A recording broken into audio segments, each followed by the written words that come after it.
প্রথমেই জানিয়ে দিব রাজনীতিতে ঝড় তুলল ডক্টর ইউনূস, উচ্চকক্ষে জামায়াতে জয় জয়কার, নতুন যে চাপে বিএনপি জোট, অবশেষে কঠোর পদক্ষেপ নিলেন জামায়াতের আমির।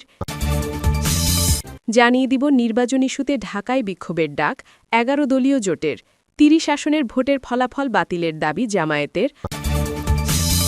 আরও জানাবো মির্জা আব্বাস ও পাটোয়ারীর আসনের ভোট পুনর্গণনা নিয়ে নতুন যে তথ্য দিল নির্বাচন কমিশন। শেষ পর্যন্ত সংসদে যাচ্ছেন নাসির উদ্দিন পাটোয়ারী। এতক্ষণ শুনছিলেন সংবাদ শিরোনাম, এখন থাকছে বিস্তারিত। বাংলাদেশের রাজনীতিতে হঠাৎ করেই নতুন এক ঢেউ তৈরি করেছে ডক্টর ইউনূসের সাম্প্রতিক রাজনৈতিক তৎপরতা এবং উচ্চকক্ষে জামায়াতে ইসলামীর অপ্রত্যাশিত সাফল্য। এই দুই ঘটনার মিলিত প্রভাব দেশের প্রধান বিরোধী জোট বিএনপি নেতৃত্বাধীন জোটকে নতুন কৌশল নিতে বাধ্য করেছে। রাজনৈতিক বিশ্লেষকদের মতে এই পরিবর্তিত বাস্তবতায় জোট রাজনীতির ভারসাম্য নড়বড়ে হয়ে পড়েছে এবং আগামী দিনের রাজনীতিতে বড় ধরনের মেরুকরণ আরও স্পষ্ট হয়ে উঠছে। সাম্প্রতিক সময়ে মোহাম্মদ ইউনূসের প্রকাশ্য বক্তব্য ও আন্তর্জাতিক পরিসরে দেওয়া কিছু মন্তব্য দেশের রাজনীতিতে আলোড়ন তোলে। তিনি সরাসরি কোনো দলে যোগ না দিলেও গণতন্ত্র, অবাধ নির্বাচন ও সুশাসন নিয়ে তার অবস্থান রাজনীতিতে একটি নতুন নৈতিক চাপ তৈরি করেছে। রাজনৈতিক মহলের একাংশ মনে করছে তার বক্তব্য ও ভাবমূর্তি তরুণ ভোটারদের মধ্যে নতুন প্রত্যাশা তৈরি করেছে, যা প্রচলিত দলগুলোর উপর সংস্কারের চাপ বাড়াচ্ছে। এই প্রেক্ষাপটে বিএনপি জোটের ভেতরেও আলোচনা শুরু হয় ডক্টর ইউনূসের এই নৈতিক প্রভাবকে কিভাবে মোকাবেলা করা হবে। কেউ কেউ মনে করছেন তাকে নিরপেক্ষ বুদ্ধিজীবী কণ্ঠ হিসেবে সম্মান দেখিয়ে আলোচনায় টানার চেষ্টা করা উচিত, আবার অনেকে মনে করছেন তার অবস্থান বাস্তবে বিরোধী রাজনীতিকে শক্তিশালী করছে, যা ক্ষমতার ভারসাম্যে প্রভাব ফেলতে পারে। উচ্চকক্ষে জামায়াতে ইসলামীর অগ্রগতি রাজনৈতিক সমীকরণে নতুন মাত্রা যোগ করেছে। এতদিন বিএনপি নেতৃত্বাধীন জোটে জামায়াত ছিল গুরুত্বপূর্ণ শরিক, কিন্তু সাম্প্রতিক ফলাফল জামায়াতের দর কষাকষির ক্ষমতা বাড়িয়ে দিয়েছে। রাজনৈতিক বিশ্লেষকরা বলছেন এই সাফল্যের ফলে জামায়াত এখন শুধু মাঠের রাজনীতিতেই নয়, নীতি নির্ধারণী আলোচনাতেও প্রভাব বিস্তারের অবস্থানে চলে এসেছে। এই পরিবর্তিত পরিস্থিতিতে জামায়াতের আমির দলীয় কর্মীদের উদ্দেশ্যে দেওয়া বক্তব্যে বলেন, আমাদের এই সাফল্য শুধু দলের নয়, সমগ্র ইসলামপন্থী রাজনীতির আত্মবিশ্বাসের প্রতিফলন। তিনি আরও ইঙ্গিত দেন, জামায়াত এখন জোট রাজনীতিতে আগের তুলনায় বেশি স্পষ্ট ও দৃঢ় অবস্থান নিতে প্রস্তুত। জামায়াতের শক্তিশালী অবস্থান ও ডক্টর ইউনূসের নৈতিক চাপ, এই দুয়ের সম্মিলিত প্রভাব বিএনপি জোটকে নতুন সিদ্ধান্তে যেতে বাধ্য করেছে। জোটের ভেতরে দীর্ঘ বৈঠকের পর কয়েকটি কঠোর পদক্ষেপ নেওয়ার সিদ্ধান্ত হয়। কৌশলগত পুনর্বিন্যাস, জোটের ভেতরে আসন ভাগাভাগি ও নেতৃত্বের ভূমিকা নতুন করে মূল্যায়ন করা হচ্ছে। ইমেজ রিফ্রেশ, তরুণ ভোটার ও মধ্যবিত্ত শ্রেণীকে আকৃষ্ট করতে সংস্কারমুখী বক্তব্য জোরালো করা হচ্ছে। জোট শৃঙ্খলা কঠোরকরণ, শরিক দলগুলোর একক বক্তব্যের পরিবর্তে সমন্বিত বার্তা নিশ্চিত করতে কেন্দ্রীয় সমন্বয় সেল। এই সিদ্ধান্তগুলোর পেছনে বড় কারণ হল জোটের ভেতরে জামায়াতের প্রভাব অতিরিক্ত বেড়ে গেলে বিএনপির নেতৃত্বের অবস্থান দুর্বল হতে পারে। তাই বিএনপি নেতৃত্বাধীন জোট এখন একদিকে জামায়াতকে সঙ্গে রাখার কৌশল বজায় রাখছে, অন্যদিকে নিজেদের রাজনৈতিক আধিপত্য ধরে রাখার চেষ্টা করছে। এই প্রেক্ষাপটে জামায়াতের আমির আরও কঠোর ভাষায় বলেন, দল কোনো আপোষের রাজনীতি করবে না। তার বক্তব্যে স্পষ্ট ইঙ্গিত ছিল জামায়াত এখন জোটের ভেতরে নিজেদের অবস্থান নিয়ে আরও দৃঢ় থাকবে এবং প্রয়োজনে স্বতন্ত্র রাজনৈতিক পথও বিবেচনায় আনতে পারে। এই বক্তব্য জোট রাজনীতিতে নতুন উত্তেজনা সৃষ্টি করেছে। রাজনৈতিক পর্যবেক্ষকদের মতে এই ধরনের বক্তব্য ভবিষ্যতে জোটের ভেতরে টানাপোড়েন বাড়াতে পারে, তবে একই সঙ্গে এটি বিএনপি জোটকে নিজেদের কৌশল আরও সুসংহত করতে বাধ্য করবে। ফলে আগামী মাসগুলোতে জোট রাজনীতিতে সমঝোতা ও দ্বন্দ্ব দুই একসঙ্গে চলতে পারে। বর্তমান পরিস্থিতি ইঙ্গিত দিচ্ছে বাংলাদেশের রাজনীতি ধীরে ধীরে তিনটি বড় প্রভাবককে ঘিরে ঘুরছে: প্রধান দলগুলোর ক্ষমতার লড়াই, ইসলামপন্থী রাজনীতির সাংগঠনিক শক্তি বৃদ্ধি এবং ডক্টর ইউনূসের মতো আন্তর্জাতিকভাবে পরিচিত ব্যক্তির নৈতিক চাপ। এই তিনটি প্রবাহ একত্রে রাজনীতির গতিপথ বদলে দিতে পারে। সব মিলিয়ে বলা যায়, রাজনীতিতে যে ঝড় শুরু হয়েছে তা শুধু একটি মুহূর্তের ঘটনা নয়, এটি দীর্ঘমেয়াদী প্রভাব ফেলতে পারে। বিএনপি জোটের নেওয়া কঠোর পদক্ষেপ কতটা কার্যকর হবে এবং জামায়াতের বাড়তি আত্মবিশ্বাস ভবিষ্যতে জোট রাজনীতিকে কোন দিকে নিয়ে যাবে তা সময়ই বলবে। তবে নিশ্চিতভাবে বলা যায়, সামনে বাংলাদেশের রাজনীতিতে উত্তেজনা ও নাটকীয়তা আরও বাড়তে চলেছে। বাংলাদেশের রাজনীতিতে নতুন আলোচনার জন্ম দিয়েছে বাংলাদেশ জামায়াতে ইসলামীর আমির শফিকুর রহমানের বাসায় বিএনপির চেয়ারম্যান তারিক রহমানের সৌজন্য সাক্ষাৎ।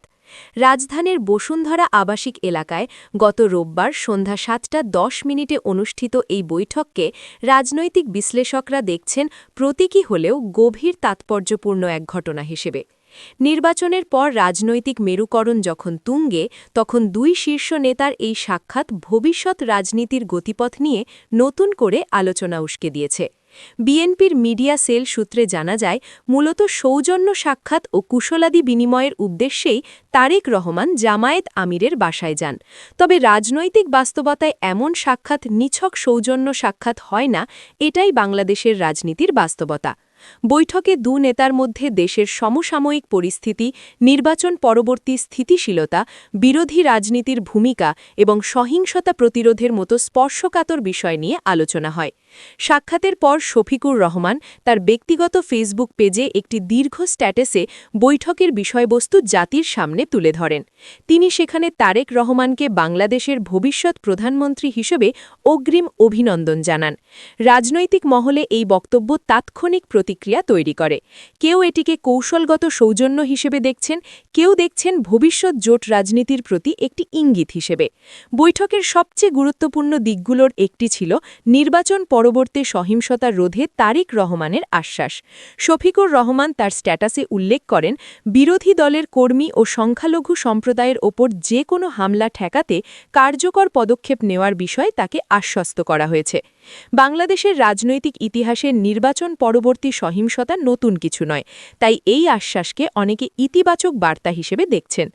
রাজনৈতিক বিশ্লেষকদের মতে সংখ্যালঘু সম্প্রদায়ের নিরাপত্তা নিয়ে প্রকাশ্য এমন অঙ্গীকার বিএনপির রাজনৈতিক ইমেজ পুনর্গঠনের একটি অংশ হতে পারে। একই সঙ্গে জামায়াতের পক্ষ থেকেও এটি একটি কৌশলগত বার্তা। দলটি নিজেদেরকে দায়িত্বশীল বিরোধী শক্তি হিসেবে তুলে ধরতে চায়।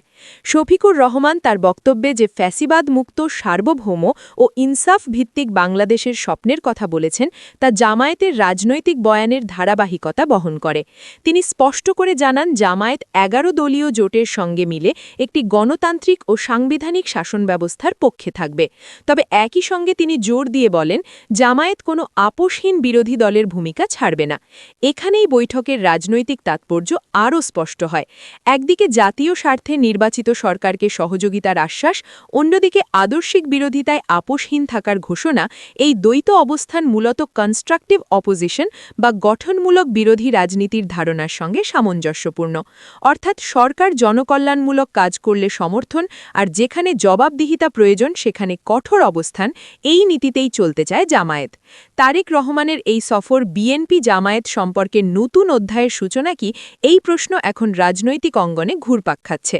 অতীতে দুই দলের সম্পর্ক নানা ওঠানামার মধ্য দিয়ে গেছে, কখনো কৌশলগত ঘনিষ্ঠতা, কখনো দূরত্ব। এই টানাপোড়ন বাংলাদেশের জোট রাজনীতির পরিচিত দৃশ্য। তবে সাম্প্রতিক বৈঠক অন্তত এটুকু ইঙ্গিত দিচ্ছে যে দুই পক্ষই প্রকাশ্যে সৌহার্দ্যপূর্ণ সম্পর্ক বজায় রাখতে আগ্রহী। বিশেষজ্ঞরা বলছেন, এই সাক্ষাৎ বিএনপির জন্য কৌশলগতভাবে গুরুত্বপূর্ণ।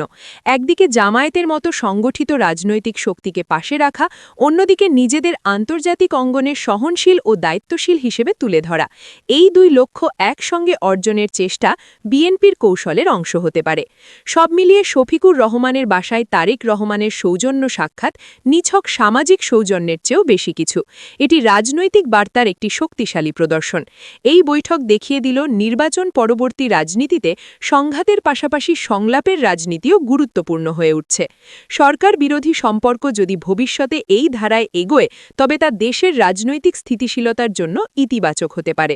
একই সঙ্গে জামায়াতের পক্ষ থেকে দায়িত্বশীল বিরোধী রাজনীতির প্রতিশ্রুতি এবং বিএনপির পক্ষ থেকে সহিংসতা রোধের আশ্বাস, এই দুই বার্তা মিললে দেশের রাজনীতিতে নতুন এক প্রত্যাশার জন্ম দিয়েছে। তবে বাস্তবে এই অঙ্গীকারগুলো কতটা বাস্তবায়িত হবে, সেটাই এখন দেখার বিষয়।